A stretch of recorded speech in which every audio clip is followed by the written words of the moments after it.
Ya estudiamos cómo Dios instruyó a Israel a construir un santuario mientras viajaban en el desierto de Sinaí. El santuario era una inmensa tienda dividida en dos secciones, el lugar santo y el lugar santísimo, con un gran atrio que lo rodeaba.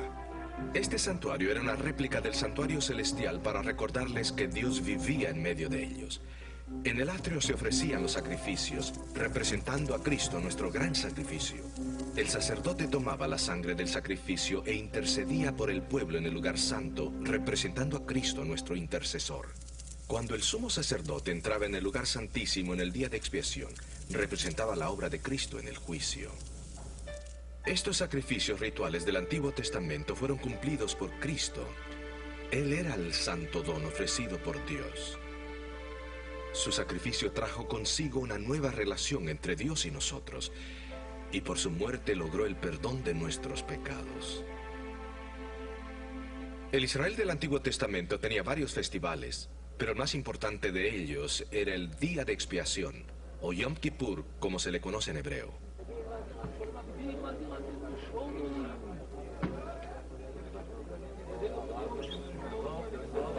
Durante el año se hacían muchos sacrificios en el santuario.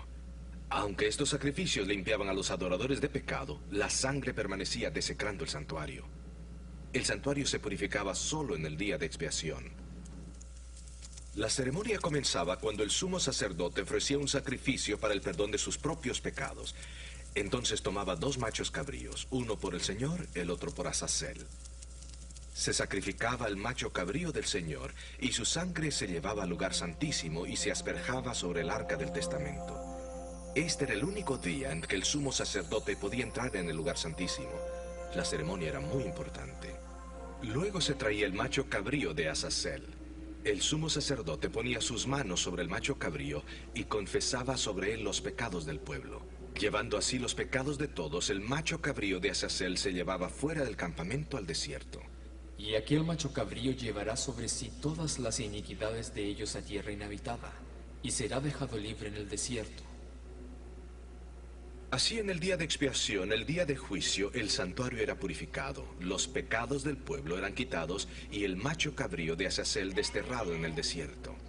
Ustedes recordarán las palabras de Daniel en el capítulo 8 de su libro. Hasta 2300 tardes y mañanas, luego el santuario será purificado. ¿Pero a qué evento se refiere esta profecía? Escuchemos a nuestro orador mientras nos explica este fascinante pasaje en el libro de Daniel. Hola amigos, ¿cómo están? Quiero comenzar el programa de hoy contando una pequeña anécdota. Se cuenta la historia del famoso agnóstico Roberto Ingersoll, que al dar un discurso se puso en tela de juicio la Biblia y la existencia de Dios. En una parte de su discurso, él expresó contundentemente que no existía ni juicio ni infierno.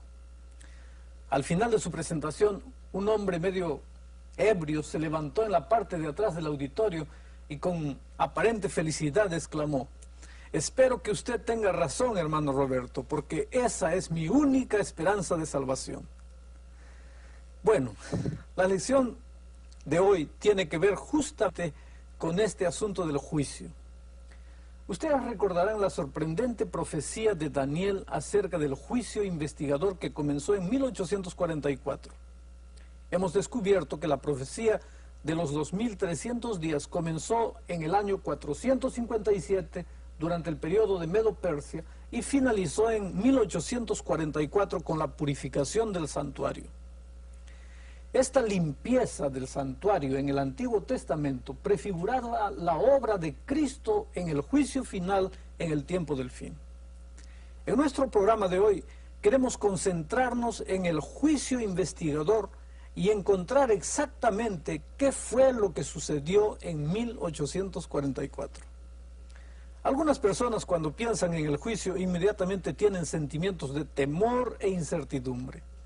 Pero esa no es la forma como Dios quiere que veamos el juicio. En la Biblia, el juicio equivale a buenas noticias, algo emocionante, algo que se puede anhelar de todo corazón.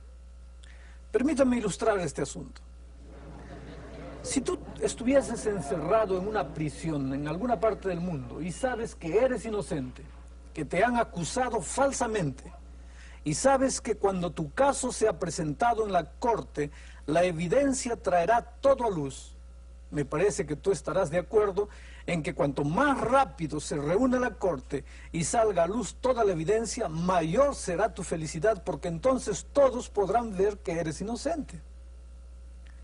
El anuncio de que tu caso pronto se va a presentar en la corte, creo que sería la mejor noticia que tú podrías escuchar. Igualmente, el juicio investigador es visto por los escritores de la Biblia como algo sumamente emocionante. Por largo tiempo ha parecido como que si la maldad estuviese sentada en el trono. Sin embargo, muy pronto eso va a cambiar.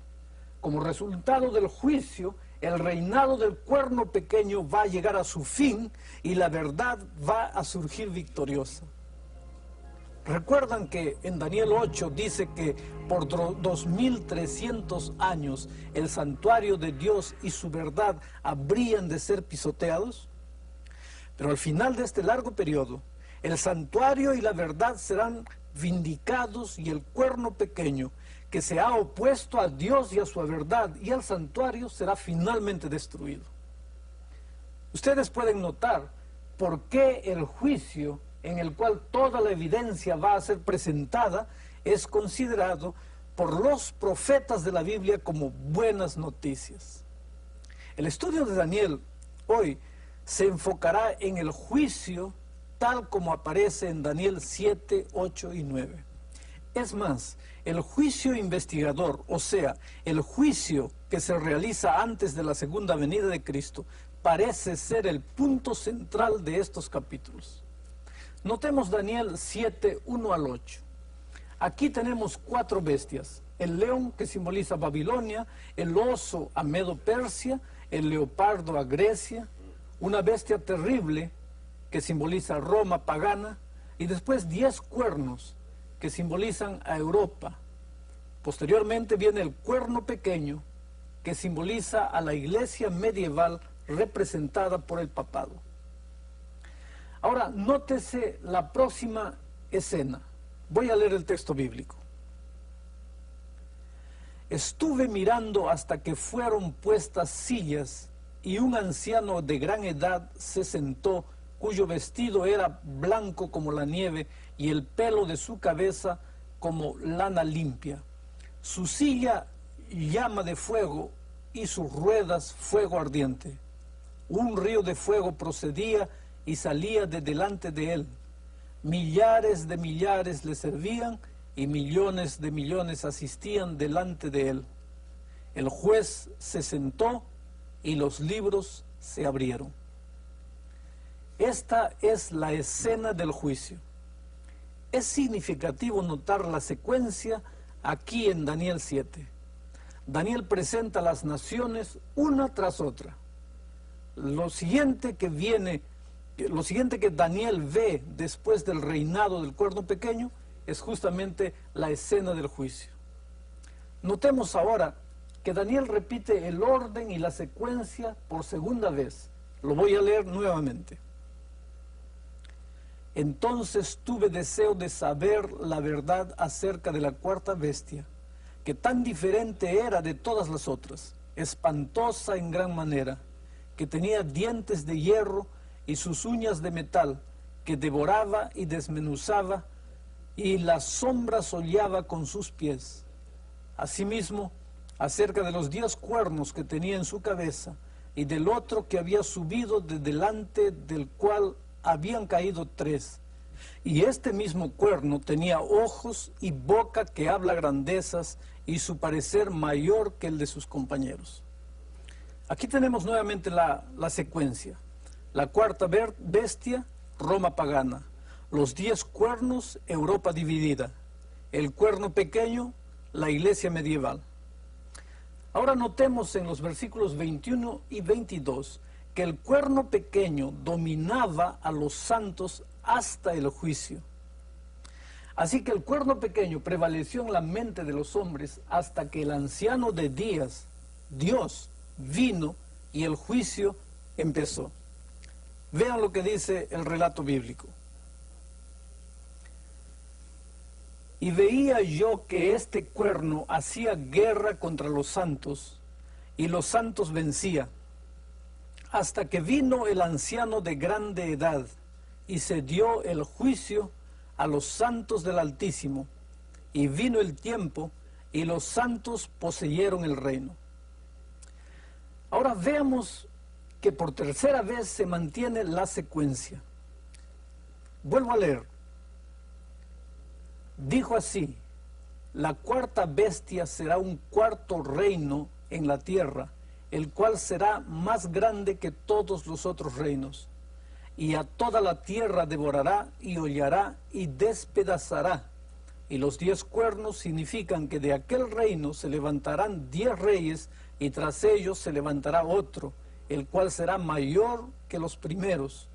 Y a 3 reyes derribará, y hablará palabras contra el Altísimo, a los santos del Altísimo quebrantará, pensará en mudar los tiempos y la ley, y entregados serán en su mano hasta tiempo y tiempos y medio tiempo.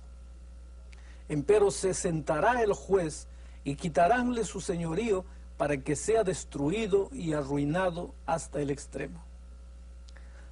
3 veces en un capítulo, Daniel ha pasado por la misma secuencia de naciones desde sus días hasta los días en que estamos viviendo nosotros. En cada caso siempre termina con la escena del juicio. También es significativo que la escena del juicio siempre viene después del reinado del cuerno pequeño. Entonces Daniel explica por cuánto tiempo va a dominar a Europa el cuerno pequeño. Vean lo que dice el texto bíblico. Y hablará palabras contra el Altísimo, a los santos del Altísimo quebrantará, pensará en mudar los tiempos y la ley, y entregados serán en su mano hasta tiempo y tiempos y medio tiempo. Tiempo, tiempos y medio tiempo. A primera vista esto parece ser una forma extraña de indicar un periodo de tiempo. Recuerden que tanto Daniel como Apocalipsis son libros simbólicos. Por lo tanto, no es sorprendente que el periodo de tiempo también sea dado en símbolos. Ustedes recordarán que en el programa en el cual hablamos del cuerno pequeño, explicamos que este periodo de tiempo se menciona 7 veces en Daniel y Apocalipsis. A veces se menciona como tiempo, tiempos y la división de tiempo. Otras veces como tiempo, tiempos y medio tiempo. Otras veces como 42 meses y otras veces como 1260 días. Obviamente todos equivalen al mismo periodo de tiempo, 42 meses, que multiplicados por 30 días que tiene el mes hebreo, da un total de 1260 días. Un tiempo equivaldría a 360 días que tiene el año judío. 2 tiempos, 720 días o 2 años. Y medio tiempo, 180 días. Si sumamos todo esto, 360 más 720 más 180 nos da exactamente 1260 días. Así que el cuerno pequeño tomaría la mente de los hombres durante 1260 días proféticos o años literales. Porque en la profecía bíblica un día representa un año. El periodo de 1260 años comenzó con la destrucción del último de los 3 poderes que se interpondrían impidiendo que el papado tuviera supremacía completa. El decreto de Justiniano, el cual le dio poder al Papa en el oeste, se puso en vigencia en el año 538 después de Cristo. En 1798, exactamente 1260 años más tarde, el general Berthier, bajo las órdenes de Napoleón, se llevó prisionero al Papa, terminando así el dominio temporal del Papa y cumpliendo este periodo de tiempo en el año justamente indicado. Ahora, cuando este periodo de tiempo terminará, comenzaría el juicio, es lo que decía la Biblia. Es por eso que Daniel ve la escena del juicio que comienza después del dominio del poder del cuerno pequeño. Así que Daniel 7, aprendemos de este capítulo que el juicio ocurre en algún momento después de 1798. El siguiente capítulo, el capítulo 8, ese sí, es el que recién nos da el año cuando comenzaría el juicio. Es interesante notar cómo en Daniel 8 la misma secuencia de poderes se repite por cuarta vez. El carnero representando a Medo-Persia, el macho cabrío representando a Grecia, el cuerno notable en el macho cabrío representando a Alejandro el Grande, el cuerno, 4 cuernos que salieron representando las 4 divisiones de Grecia, el cuerno pequeño representando a Roma pagana y el cuerno pequeño que se engrandeció representando a Roma papal. Es exactamente la misma secuencia de Daniel 7, con otros símbolos, claro. Hay algunos pequeños detalles también que se le han sido aumentados en este capítulo. Solo que de acuerdo con Daniel 8, el próximo evento después del reinado del cuerno pequeño es la purificación del santuario. Ustedes pueden mirar el cuadro que se está viendo en la pantalla en este momento. En Daniel 7, el león. En Daniel 8, nada. La interpretación es Babilonia. En Daniel 7, el oso. En Daniel 8, el carnero. Y todo esto simboliza Medo-Persia. En Daniel 7, el leopardo. En Daniel 8, el macho cabrío, simbolizando a Grecia. En Daniel 7, 4 cuernos. En Daniel 8, 4 cuernos, simbolizando las 4 divisiones de Grecia. En Daniel 7 está el dragón. En Daniel 8, el cuerno pequeño, simbolizando Roma pagana. 10 divisiones de Roma también están incluidos aquí. En Daniel 7, el cuerno pequeño. En Daniel 8, el cuerno pequeño engrandecido, simbolizando a Roma papal. En Daniel 7, el juicio. En Daniel 8, la purificación del santuario. Y ambos representan el juicio investigador. Así que queda claro que la purificación del santuario es paralela al juicio en Daniel 7. En Daniel 7 la escena del juicio es el evento que le sigue al reinado del cuerno pequeño. En Daniel 8, el evento que le sigue al dominio del cuerno pequeño es la purificación del santuario. En nuestros últimos 2 programas hemos notado que la purificación del santuario es mencionada como la obra del juicio. Mientras que Daniel 7 nos da el tiempo aproximado del juicio en algún momento después de 1798, Daniel 8 nos da los datos exactos. El juicio comienza al final de los 2300 años, o sea, en 1844. Esto quiere decir que el juicio ya ha comenzado en el cielo y ha estado en proceso desde 1844. Noten conmigo cuán contentos están los ángeles en el cielo por el juicio. Voy a leer el texto bíblico. Después de estas cosas oí una gran voz de gran compañía en el cielo que decía: Aleluya, salvación y honra y gloria y potencia al Señor Dios nuestro, porque sus juicios son verdaderos y justos, porque Él ha juzgado a la ramera que ha corrompido la tierra con su fornicación y ha vengado la sangre de sus siervos de mano de ella. Y otra vez dijeron: Aleluya. Esto me suena como gran alegría de parte del universo porque el juicio se está realizando. Ahora, ¿ustedes no creen que si el juicio ya comenzó, todo el mundo debía ser advertido?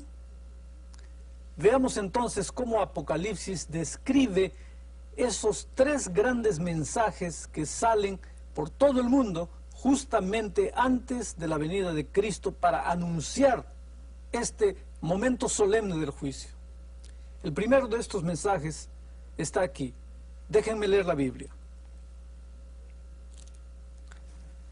Y vi otro ángel volar por en medio del cielo, que tenía el evangelio eterno para predicarlo a los que moran en la tierra, a toda nación, tribu, lengua y pueblo, diciendo en alta voz: temed a Dios y dadle honra, porque la hora de su juicio es venida, y adorad a aquel que ha hecho el cielo y la tierra, el mar y las fuentes de las aguas. Notemos que el versículo dice: la hora de su juicio es venida. Cuando este mensaje especial es proclamado, el juicio no está en el futuro, sino que ya está en marcha. Este mensaje de la hora de su juicio es venida, obviamente solo podía comenzar a proclamarse a partir de 1844, que fue cuando el juicio comenzó. Y mientras todavía existiese gente viva en la tierra, este mensaje debía ser proclamado. Debía ser proclamado entre las naciones, las tribus, lenguas y pueblos. Esto demuestra claramente que el juicio ocurre antes del regreso de Cristo y que el juicio debe realizarse mientras la gente todavía vive en la tierra. En el versículo 7 se le da a Dios alabanza, honor y adoración porque finalmente el juicio ha comenzado. Miren lo que la Biblia dice. Diciendo en alta voz: temed a Dios y dadle honra, porque la hora de su juicio es venida. Y adorad a aquel que ha hecho el cielo y la tierra, el mar y las fuentes de las aguas. Nuevamente, vemos cómo se le brinda gloria y alabanza a Dios, porque por fin ha comenzado el juicio. Al mirar de nuevo a Daniel 8, veremos por qué ha de limpiarse el santuario. Voy a leer el texto. Y oí a un santo que hablaba, y otro de los santos dijo a aquel que hablaba: ¿hasta cuándo durará la visión del continuo sacrificio y la prevaricación asoladora que pone el santuario y el ejército para ser hollados? Y él me dijo: hasta 2300 días de tarde y mañana, y el santuario será purificado. Amigos queridos, los ángeles aquí están preocupados porque el cuerno pequeño que ha pisoteado y se ha opuesto al santuario y al ejército de Dios continúa con su trabajo de maldad. Este es el gran pecado del cuerno pequeño: pisotear y oponerse al santuario y al ejército de Dios. Esto justamente es lo que le preocupa a la hueste celestial. Si vamos a la vuelta de los versículos 11 y 12, veremos que hay 4 cosas que ha hecho el cuerno pequeño con el santuario de Dios que necesitan ser limpiadas. La primera está aquí. Se elevó a sí mismo hasta el lugar de príncipe de la hueste. En otras palabras, el hombre que estuviese a la cabeza del cuerno pequeño diría ser igual a Dios. Se haría más grande de lo que es. Tomaría sobre sí las mismas prerrogativas de Dios. Decir que puede perdonar pecados y que puede mediar entre Dios y el hombre. Y segundo, decir que es el representante de Dios en la tierra. El otro motivo por que el santuario necesita ser limpiado es porque el continuo sacrificio fue quitado. Ustedes recordarán que en el servicio del santuario del Antiguo Testamento, lo que se realizaba en el atrio y en el primer compartimiento, el lugar santo, era llamado el continuo, porque este servicio se realizaba diariamente. Era un símbolo de la muerte de Cristo en la cruz y de su intercesión arriba en el cielo hoy día. Ahora, el gran pecado y apostasía del papado está en su institución de la misa diaria. Explico esto. Ustedes pueden ver que la iglesia enseña que Jesús muere cada vez que se celebra la misa. Aquellos que han crecido en la tradición protestante comprenderán que el pan y el vino son símbolos del cuerpo y de la sangre de Cristo. Pero para aquellos que han crecido en la tradición católica, el pan y el vino no son símbolos. Cuando el sacerdote dice las palabras en latín, hoc est corpus meum, sobre los elementos, él está transformando esos elementos en la sangre y el cuerpo presente de Cristo. Cuando el sacerdote levanta la hostia, está levantando delante de Dios el sacrificio de Cristo. Esa enseñanza, amigos queridos, niega el hecho de que Jesús murió una sola vez por todos.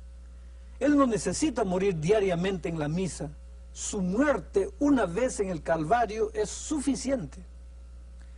Así que el gran error y delito del cuerno pequeño ha sido destruir el todo suficiente sacrificio de Cristo en la mente de su pueblo, al guiarlos a creer en la misa diaria donde se sacrifica a Cristo vez tras vez. En este evento, lo que trae la ira de Dios y el juicio contra este poder es justamente ese hecho de dirigir la atención de los hombres del cielo para la tierra. Es por eso que el cielo está tan disgustado con lo que Roma ha hecho. Pero la Iglesia no solamente ha sustituido el sacrificio de Cristo de una sola vez con la misa, sino que ha sustituido la intercesión de Cristo en el santuario celestial por el confesionario. Así que en vez de explicarle a la gente que pueden arrodillarse y encontrar perdón completo para sus pecados, enseñan que la gente tiene que confesar sus pecados a un sacerdote terrenal en vez de confesar sus pecados a Jesús. Como pueden ver, la celebración de la misa y la institución del confesionario tomó el lugar del ministerio de sumo sacerdote de Jesús y también tomó el lugar del sacerdocio de todos los creyentes, porque en el Nuevo Testamento los creyentes son sacerdotes. Cada creyente es considerado un sacerdote delante de Dios. Por lo tanto, no necesitamos ir a un sacerdote especial en la tierra. Todos los hijos de Dios tienen ese privilegio. Tú puedes estar preocupado con lo que estoy diciendo, pero permíteme leer este versículo.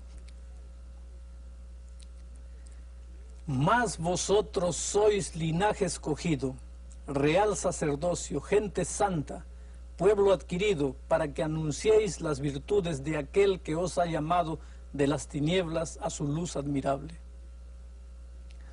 Mediante la enseñanza que el catolicismo trajo de un sacerdocio especializado con un confesionario, han quitado el sacrificio diario y todo suficiente de Cristo.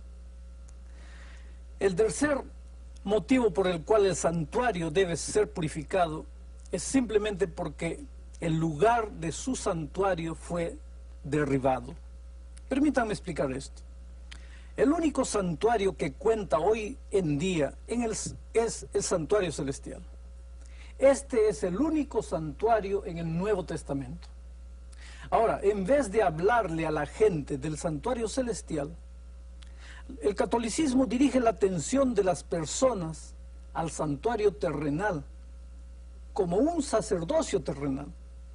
Es más, mucha gente hoy en día, católicos o protestantes, ni siquiera han escuchado hablar del santuario celestial. Es así como ellos han escondido esta gran verdad. Con razón Dios está preocupado y manda un mensaje dirigiendo la atención de la gente hacia el continuo, o sea, la obra que Cristo está realizando hoy en día en el santuario celestial en nuestro favor. El cuarto motivo por que el santuario debe ser purificado es el siguiente: porque ese poder echa por tierra la verdad. Así, la gran verdad del evangelio del santuario celestial ha sido casi olvidada y en su lugar ha sido tomado por un sacerdocio terrenal en el santuario terrenal con un confesionario terrenal, en vez de mirar hacia el santuario celestial la gente hoy día está mirando a un sistema terrenal. Literalmente han derribado esta gran verdad del cielo a la tierra. Ustedes pueden ver que es por estas doctrinas que los juicios de Dios caen sobre el sistema romano. Es una parte por la corrupción que ha hecho el papado con la verdad del santuario, que Daniel dice que el santuario debe ser purificado, o en otras palabras, debe ser restaurado o colocado en su lugar correcto. El mensaje de Dios en los últimos días es dirigir la mente de los hombres hacia el ministerio de Jesús en el santuario celestial. Así vemos cómo es que el santuario necesita ser purificado y restaurado a su lugar correcto, porque el cuerno pequeño ha guiado la atención y la mente de los hombres a un santuario terrenal y hacia un sacerdocio terrenal en vez del santuario celestial y del sacerdocio que Jesús realiza allí. Hay algo más que necesita la purificación del santuario. Además de la corrupción causada por el cuerno pequeño, notemos Levítico 16:16 lo que dice: y limpiará el santuario de las inmundicias de los hijos de Israel y de sus rebeliones y de todos sus pecados. De la misma manera harán también al tabernáculo del testimonio, el cual reside entre ellos en medio de sus inmundicias. Ustedes recordarán que en programas anteriores vimos cómo en los servicios del santuario en el Antiguo Testamento, cuando una persona pecaba o cometía un error, traía un cordero. El pecado del individuo era confesado sobre la cabeza del cordero. Entonces, el cordero era sacrificado y parte de su sangre era rociada en el santuario. Esto se hacía para ilustrar a cada israelita que el pecado era transferido del individuo al cordero y del cordero al santuario mediante el trabajo que el sacerdote realizaba allí, quien intercedía por el individuo. Este proceso continuaba diariamente hasta el día de la expiación, cuando todos los pecados confesados eran limpiados del santuario. Esto era una ilustración de cómo Dios mismo va a tratar con el pecado. En el tiempo del Nuevo Testamento, nosotros confesamos nuestros pecados directamente a Jesús. Él es el Cordero de Dios que murió una vez por todos. Ahora Jesús toma entonces este pecado confesado y registra en el santuario celestial que ese pecado está perdonado, porque yo lo confesé. Estos pecados perdonados que se han acumulado deben ser atendidos en el santuario celestial, al igual que se hacía en el santuario terrenal en la época de Israel. Es como resultado del juicio que se abren los libros de registro y el pueblo de Dios es visto como perdonado por Cristo. Así que el juicio, mientras pone de manifiesto las enseñanzas falsas del cuerno pequeño, también vindica a Dios y demuestra que hay un grupo de personas que pueden ser llevadas al ambiente del cielo porque han sido limpiadas de todo pecado. Es el juicio el que revela todo esto ante el universo. Los únicos pecados que podían ser removidos del santuario en el día de la expiación eran los pecados que habían sido confesados. Igualmente, en el juicio investigador, los únicos pecados que pueden ser quitados o limpiados son aquellos que han sido confesados. Es por eso que es tan importante entender cómo es que somos perdonados. ¿Pueden ver por qué Dios está tan enojado con el cuerno pequeño? Simplemente porque el cuerno pequeño enseña a la gente a confesar sus pecados a un hombre y no directamente a nuestro sumo sacerdote Jesucristo en el cielo. El cuerno pequeño literalmente ha derribado la verdad del cielo, donde Jesús ministra, La ha bajado a la tierra, donde un sacerdote terrenal escucha la confesión de cada persona. Así que pueden ver que hay dos partes importantes en el juicio. Primero, decidir en favor del pueblo de Dios. Y segundo, decidir en contra del cuerno pequeño. Recuerden bien lo que Apocalipsis 14, 6 y 7 dice. Lo leo nuevamente. Y vi a otro ángel volar por en medio del cielo, que tenía el evangelio eterno para predicarlo a los que moran en la tierra, a toda nación, tribu, lengua y pueblo, diciendo en alta voz: temed a Dios y dadle honra, porque la hora de su juicio es venida. Y adorad a aquel que ha hecho el cielo y la tierra, el mar y las fuentes de las aguas. Las buenas nuevas de que Jesús perdona mediante su ministerio en el santuario celestial son buenas nuevas que millones de personas necesitan escuchar hoy día. Cuando la persona puede comprender que tiene un mediador, un salvador que le acepta tal como es, el cuerno pequeño y sus enseñanzas falsas ya no tienen más dominio sobre esa persona. Note lo que Daniel 7:22 dice. Hasta tanto que vino el anciano de gran edad y se dio el juicio a los santos del Altísimo, y vino el tiempo y los santos poseyeron el reino.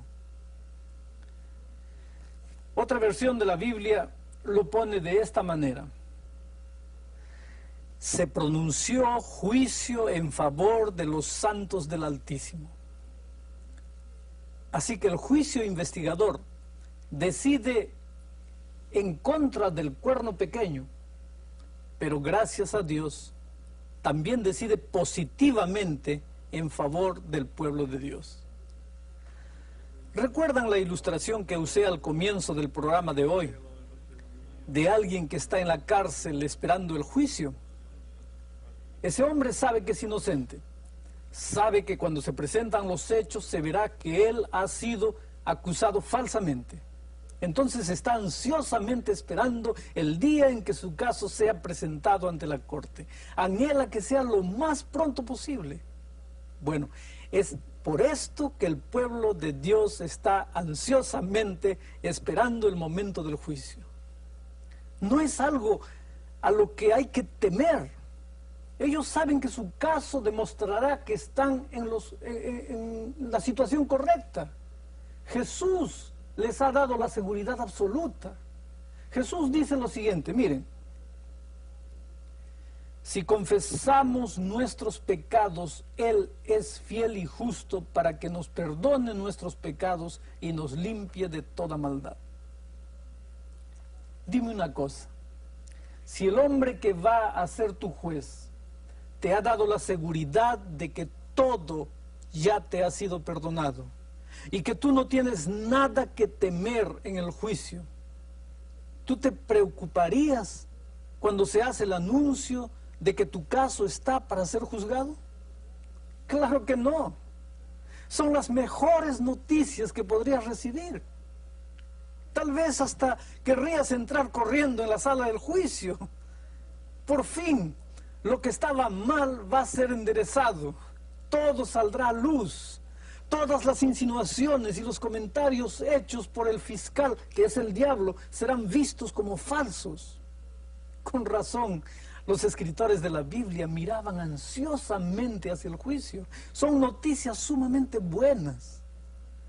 Algunas personas me han dicho: Alejandro, ¿para qué necesita Dios un juicio cuando Él sabe todas las cosas y sabe quién va a ser salvo y quién se va a perder?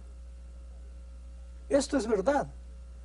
Pero Dios es tan justo que realiza este juicio para los ángeles no caídos, de manera que quede bien claro ante todos que Dios puede salvar a la gente que ha pecado, pero que ha confiado sus pecados a Dios y ha sido transformada para poder vivir en el cielo.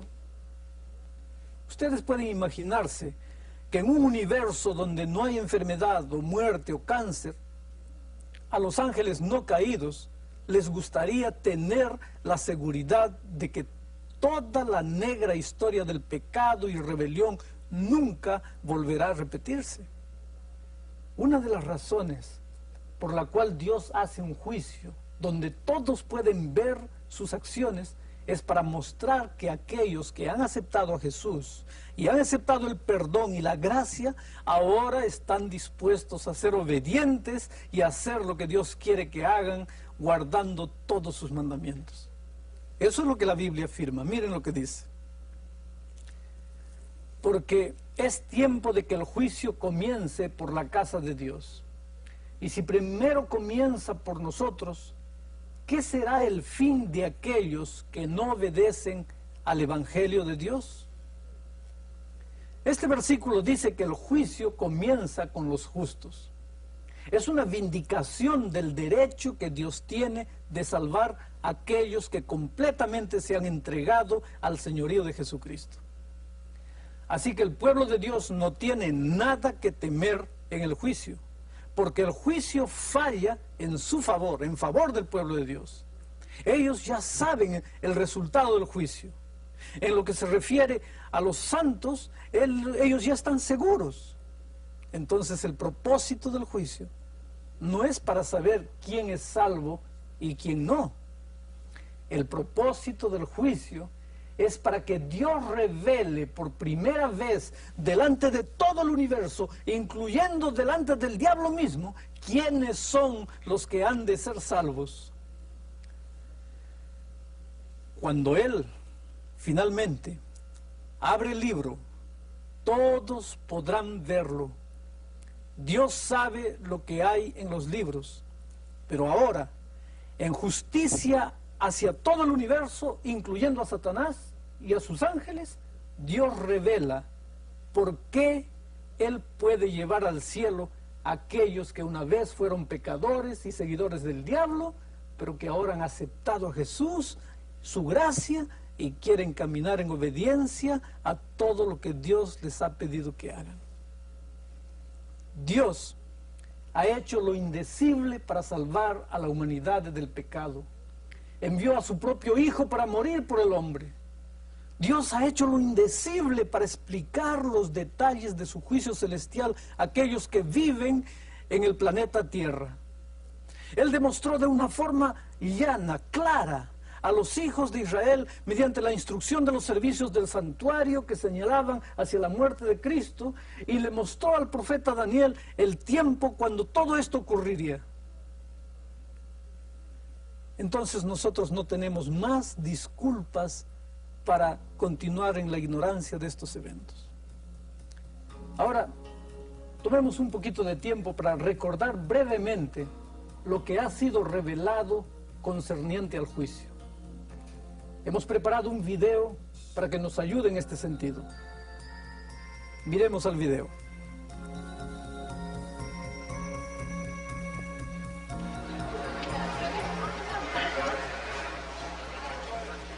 El destino de todo individuo en la Tierra es de gran magnitud.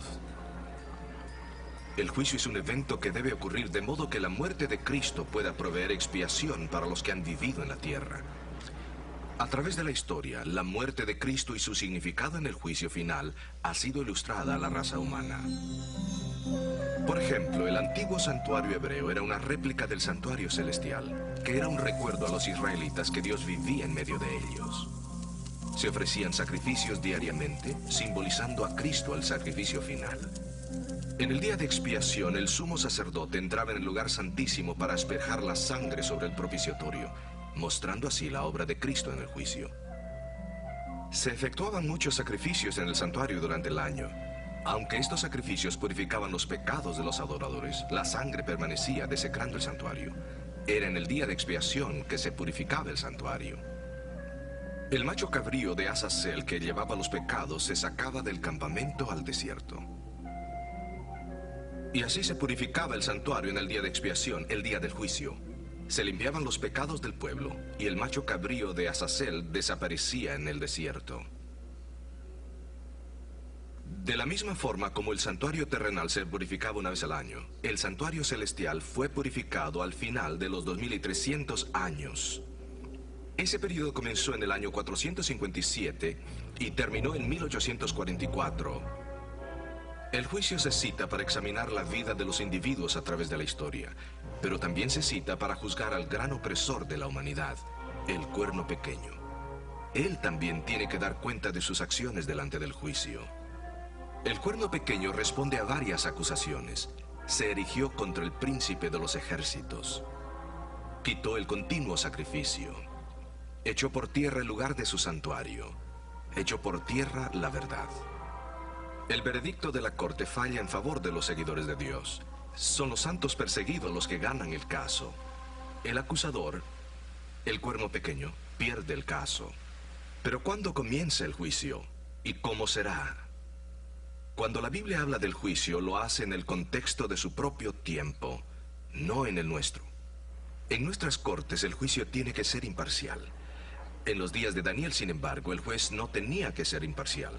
Podía favorecer al acusado y defenderlo de las acusaciones hasta que el peso de la evidencia demandara un veredicto culpable. El juez también podía nombrar un abogado para defender el caso del acusado. Aquellos que han aceptado a Jesús como su Salvador personal serán representados por Jesús en el juicio. Jesús defiende nuestro caso en base a lo que Él ha hecho y la vida que ha vivido. Él declara que somos suyos porque murió por nosotros. Él es nuestro gran abogado y si estamos en sus manos no debemos temer nada en el juicio. Pero ¿cuándo comienza el juicio? Realmente ya ha comenzado. En Daniel capítulo 8 se nos da la fecha en que comenzó.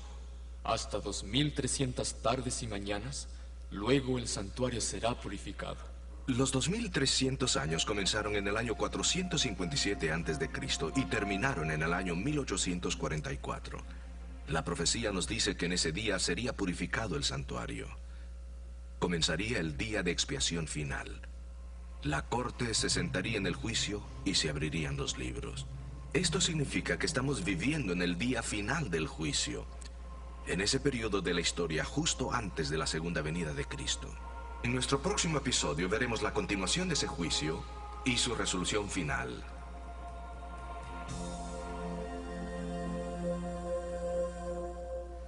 Permítanme compartir con ustedes ahora la mejor noticia de todas, la más extraordinaria noticia que ustedes hayan escuchado. Lo voy a leer en la Biblia. Hijitos míos, estas cosas os escribo para que no pequéis. Y si alguno hubiere pecado, abogado tenemos ante el Padre, a Jesucristo el justo. Nuestro abogado en el juicio investigador no es otro sino Jesucristo. Él es el que se para en nuestro favor en contra de las acusaciones del diablo. Es por eso que los santos no tienen que preocuparse. Es por eso que ningún hijo de Dios debería tener miedo del juicio. Cuando vamos al juicio, en realidad ya llevamos nuestra absolución firmada por el juez. No hay jurado contra quien nosotros tengamos que luchar. Déjenme decirles una cosa. Jesús nunca ha perdido un solo caso. La pregunta que tú y yo y todos tenemos que responder es la siguiente. He puesto mi vida en la mano de aquel que fue clavado en el Calvario por mí. Yo sé que muchos de ustedes ya lo han hecho, pero hay algunos que me escuchan en este momento, que están viendo este video ahora mismo, pero que todavía no han hecho una entrega completa de su vida a Jesús. Lo pueden hacer en este momento. Puede ser que ustedes tal vez quieran tomar un pedazo de papel y un lápiz y escribir nuevamente allí lo siguiente: Señor, hoy quiero aceptarte como mi abogado en el juicio investigador. ¿Quieres hacerlo? La noche está llegando. No hay más tiempo que perder. Es este tu momento. Es ahora que tienes que abrirle el corazón a Jesús. Yo quiero orar contigo. Querido Padre que estás en los cielos, muchas gracias porque en estos momentos nuestro caso está siendo ventilado en las cortes celestiales, pero no tenemos que tener miedo de eso, porque nosotros corrimos a tus brazos de amor y confiamos en ti como nuestro abogado defensor. Oh Padre querido, coloca esperanza en el corazón de todas las personas que están mirando este video. Que los que todavía no te han aceptado como su Salvador abran su corazón y decidan caminar en tus caminos. En el nombre de Jesucristo. Amén. En nuestro próximo programa, queridos, juntos veremos un tema muy importante. Estudiaremos lo que sucederá cuando Cristo vuelva a esta tierra y qué pasará durante los 1000 años posteriores a la segunda venida de Cristo. No se pierdan este fascinante tema. El título será La Investigación. Hasta entonces, que Dios les bendiga. Un grande abrazo para todos.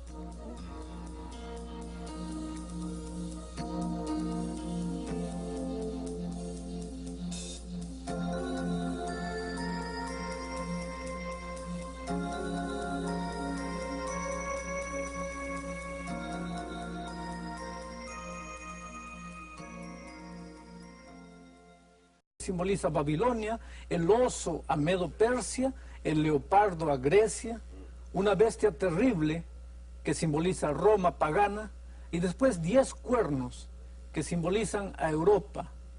Posteriormente viene el cuerno pequeño que simboliza a la iglesia medieval representada por el papado. Ahora, nótese la próxima escena. Voy a leer el texto bíblico. Estuve mirando hasta que fueron puestas sillas y un anciano de gran edad se sentó, cuyo vestido era blanco como la nieve y el pelo de su cabeza como lana limpia. Su silla llama de fuego y sus ruedas fuego ardiente. Un río de fuego procedía y salía de delante de él. Millares de millares le servían y millones de millones asistían delante de él. El juez se sentó y los libros se abrieron. Esta es la escena del juicio. Es significativo notar la secuencia aquí en Daniel 7. Daniel presenta a las naciones una tras otra. Lo siguiente que Daniel ve después del reinado del cuerno pequeño es justamente la escena del juicio. Notemos ahora que Daniel repite el orden y la secuencia por segunda vez. Lo voy a leer nuevamente.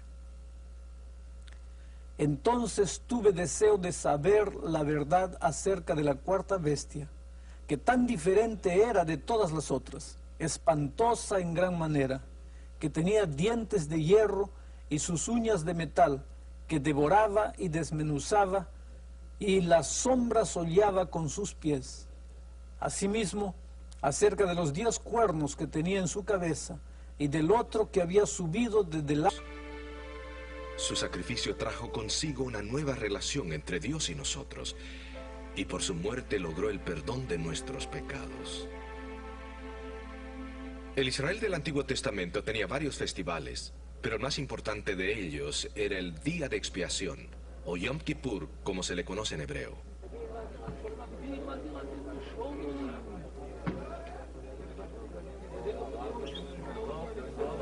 Durante el año se hacían muchos sacrificios en el santuario. Aunque estos sacrificios limpiaban a los adoradores de pecado, la sangre permanecía desecrando el santuario. El santuario se purificaba solo en el día de expiación. La ceremonia comenzaba cuando el sumo sacerdote ofrecía un sacrificio para el perdón de sus propios pecados. Entonces tomaba 2 machos cabríos, uno por el Señor, el otro por Azazel. Se sacrificaba el macho cabrío del Señor y su sangre se llevaba al lugar santísimo y se asperjaba sobre el arca del testamento. Este era el único día en que el sumo sacerdote podía entrar en el lugar santísimo. La ceremonia era muy importante. Luego se traía el macho cabrío de Azazel. El sumo sacerdote ponía sus manos sobre el macho cabrío y confesaba sobre él los pecados del pueblo. Llevando así los pecados de todos, el macho cabrío de Azazel se llevaba fuera del campamento al desierto. Y aquel macho cabrío llevará sobre sí todas las iniquidades de ellos a tierra inhabitada, y será dejado libre en el desierto. Así en el día de expiación, el día de juicio, el santuario era purificado, los pecados del pueblo eran quitados y el macho cabrío de Azazel desterrado en el desierto. Ustedes recordarán las palabras de Daniel en el capítulo 8 de su libro. Hasta 2300 tardes y mañanas, luego el santuario será purificado. ¿Pero a qué evento se refiere esta profecía? Escuchemos a nuestro orador mientras nos explica este fascinante pasaje en el libro de Daniel. Que te han acusado falsamente, y sabes que cuando tu caso sea presentado en la corte, la evidencia traerá todo a luz. Me parece que tú estarás de acuerdo en que cuanto más rápido se reúne la corte y salga a luz toda la evidencia, mayor será tu felicidad, porque entonces todos podrán ver que eres inocente. El anuncio de que tu caso pronto se va a presentar en la corte, creo que sería la mejor noticia que tú podrías escuchar. Igualmente, el juicio investigador es visto por los escritores de la Biblia como algo sumamente emocionante. Por largo tiempo ha parecido como que si la maldad estuviese sentada en el trono. Sin embargo, muy pronto eso va a cambiar. Como resultado del juicio, el reinado del cuerno pequeño va a llegar a su fin y la verdad va a surgir victoriosa. ¿Recuerdan que en Daniel 8 dice que por 2300 años el santuario de Dios y su verdad habrían de ser pisoteados? Pero al final de este largo periodo, el santuario y la verdad serán vindicados y el cuerno pequeño, que se ha opuesto a Dios y a su verdad y al santuario, será finalmente destruido. Ustedes pueden notar por qué el juicio en el cual toda la evidencia va a ser presentada es considerado por los profetas de la Biblia como buenas noticias. El estudio de Daniel hoy se enfocará en el juicio tal como aparece en Daniel 7, 8 y 9. Es más, el juicio investigador, o sea, el juicio que se realiza antes de la segunda venida de Cristo, parece ser el punto central de estos capítulos. Notemos Daniel 7, 1 al 8. Aquí tenemos 4 bestias. El león que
Ya estudiamos cómo Dios instruyó a Israel a construir un santuario mientras viajaban en el desierto de Sinaí. El santuario era una inmensa tienda dividida en 2 secciones, el lugar santo y el lugar santísimo, con un gran atrio que lo rodeaba.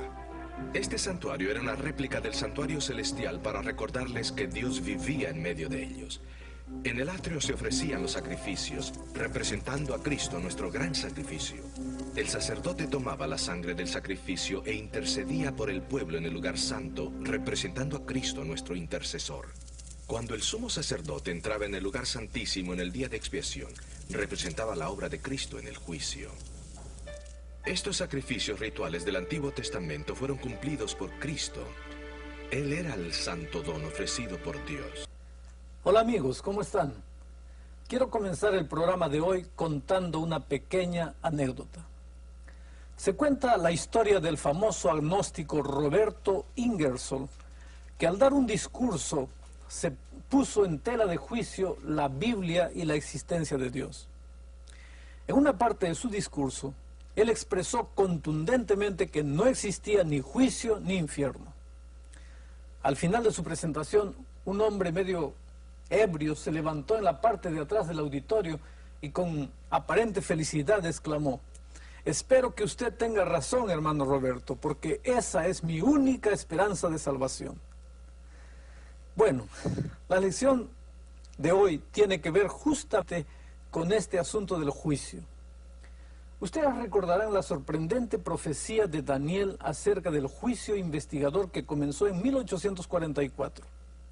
Hemos descubierto que la profecía de los 2300 días comenzó en el año 457 durante el periodo de Medo-Persia y finalizó en 1844 con la purificación del santuario. Esta limpieza del santuario en el Antiguo Testamento prefiguraba la obra de Cristo en el juicio final en el tiempo del fin. En nuestro programa de hoy queremos concentrarnos en el juicio investigador y encontrar exactamente qué fue lo que sucedió en 1844.